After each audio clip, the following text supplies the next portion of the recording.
Saiu meu auxílio emergencial! Glória a Deus, papai! Chupa, sacanagem! Eu tô rico! Olá, economáticos! Você acha que o governo deve dar dinheiro para as pessoas? Se o governo te desse dinheiro, você pararia de trabalhar por causa disso? Fica aqui nesse vídeo para você entender do que a gente está falando. Você se considera um liberal? Se sim, você deve conhecer Milton Friedman, que foi um dos mais influentes economistas liberais e ganhador do Nobel de 1976. Ele também foi desenvolvedor da teoria do consumidor, que é usada até os dias atuais. E ele é formado pela Escola Econômica de Chicago, que é conhecida mundialmente pelas suas formações liberais. Enfim, o Friedman ele defendia a implementação de uma transferência de renda, que seria um imposto negativo para a população vulnerável. O imposto de renda negativo é justamente o governo dar dinheiro às pessoas. Friedman defendia que fosse feito um programa social unificado via Receita Federal justamente para a transferência da renda. Será que um programa desse tipo atinge somente a classe pobre?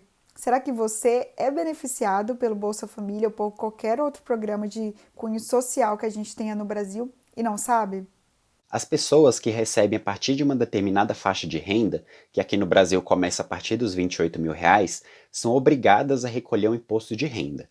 A ideia do Friedman é que as pessoas que recebem abaixo dessa faixa de renda pagariam para o governo um imposto de renda negativo, ou seja, na prática elas estariam recebendo dinheiro do governo. Essa ideia de transferência de renda é sim de cunho liberal, justamente pensando que os indivíduos precisam ter condições mínimas de subsistência e salubridade para que eles possam ser produtivos para a economia. E é baseado nessa ideia do Friedman que surgiu o programa Bolsa Família. Mas será que esse programa é benéfico para o país? Com certeza, o bem-estar social é maior com o programa do que sem. A economia ela é intuitiva, então nesse sentido a gente pode dizer que o Bolsa Família gera um retorno positivo em termos de saúde e de segurança para o país. Isso porque há uma melhoria na alimentação e na nutrição das pessoas e há uma diminuição na criminalidade por conta do complemento da renda que essas pessoas recebem. Mas será que uma pessoa que recebe o Bolsa Família deixaria de trabalhar para viver somente com o rendimento do benefício? Atualmente, cerca de 14 milhões de famílias recebem do Bolsa Família um valor médio de R$ 168 para famílias que recebem até R$ 89 por integrante da família, ou até R$ 178 desde que atendam às outras condições do programa. As pessoas, para receberem qualquer benefício social do governo, elas precisam estar cadastradas no Cadastro Único, que em abril tinha 75 milhões de pessoas cadastradas. O que quer dizer que 75 milhões de pessoas no Brasil necessitam ou necessitavam de algum tipo de auxílio do governo para garantir sua subsistência. Hoje não existe só o Bolsa Família. Para você saber mais dos outros projetos do governo, acesse o site do Cadastro Único que está aqui na descrição do vídeo. E para vocês terem uma noção do tamanho desse programa, que é reconhecido mundialmente, no censo do IBGE de 2010, 26% da população brasileira recebia o benefício, ou seja, mais de um quarto da população recebia até R$ 89 por mês, o que é muito pouco. E você, depois desses dados que a gente trouxe aqui, acha mesmo que alguém pararia de trabalhar apenas por receber a mais uma média de R$ 168 do governo para uma família inteira? Diversos estudos comprovam a redução da pobreza extrema no Brasil, da mortalidade infantil e uma melhora da frequência e desempenho escolar das crianças, porque para receber o benefício, as crianças das famílias devem ter no mínimo 85% da frequência escolar comprovada, e isso diminui também a questão do trabalho infantil no Brasil. Existe ainda uma questão de gênero, uma vez que 42% das famílias beneficiadas pelo programa correspondem a famílias monoparentais femininas, ou seja, famílias cujo responsável principal é apenas a mãe. E respondendo à pergunta inicial desse vídeo, será que o benefício do Bolsa Família não chega até você que não é beneficiário do programa? O fato é que o programa tem sim produzido impactos significativos no bem-estar dos seus beneficiários e, por consequência, por conta aí do tamanho e das características do programa, isso acaba gerando benefícios para a população brasileira de forma geral. Afinal de contas, as transferências sociais representam uma fonte de rendimento para essas famílias e que é utilizada na aquisição de bens e serviços e no pagamento de impostos. Esses beneficiários utilizam esses recursos para consumo, o que acaba estimulando a produção, incrementando o lucro das empresas e remunerando os trabalhadores, que no final das contas são as próprias famílias. E isso vai gerando um ciclo de renda na economia.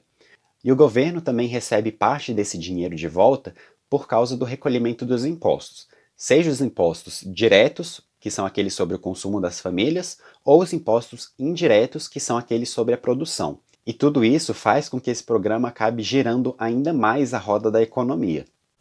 Ter esse gasto com Bolsa Família não significa que o governo vai deixar de gastar com saúde, educação e segurança. Lembra quando eu tinha te falado em alguns vídeos lá atrás que a economia pode ser encarada como um ecossistema? Pois bem, explicamos que cada modificação feita na economia ela tem um efeito indireto em diversas outras partes dentro desse ecossistema. O estudo do IPEA ele mostrou que o programa Bolsa Família é a transferência de renda com maior efeito no PIB. Para cada R$1 gasto no programa, o PIB teria um incremento de R$1,78, justamente por conta do fluxo de renda que falamos aqui. Porque as pessoas com uma renda menor, elas tendem a consumir mais de sua renda do que as pessoas com uma renda maior. E é por meio desse consumo que surgem os efeitos de incremento no PIB de R$1,78, como falei. E como que isso não pode ser bom para todo mundo? Bom para quem recebe e para quem não recebe o Bolsa Família. Há alguns anos atrás, quando a gente lia aquela maravilhosa notícia de que o PIB tinha crescido 3%, você não tinha aquela sensação de riqueza, de uma melhora na economia? Percebe agora como esses programas de transferência de renda também te afetam?